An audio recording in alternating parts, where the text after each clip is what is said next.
Благодарам на одговорот, но пак не ми кажавте од каде ви се парите што ги плаќате.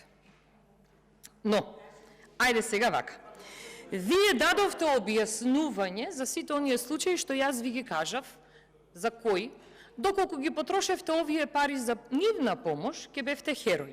Но вие денес не сте херој и заради тоа има коментари, студентските домови ги заборавивте, предавници, нема предвремена исплата на пензиите и така натаму, отворете си ги коментарите.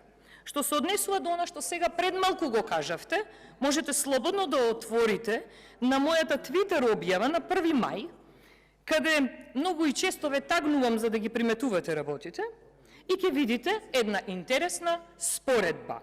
Вие имате дадено за период од јануари до април 27.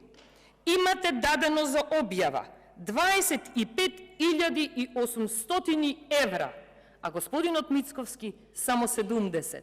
Ама коментарите различни се на двете страни. Ви благодарам.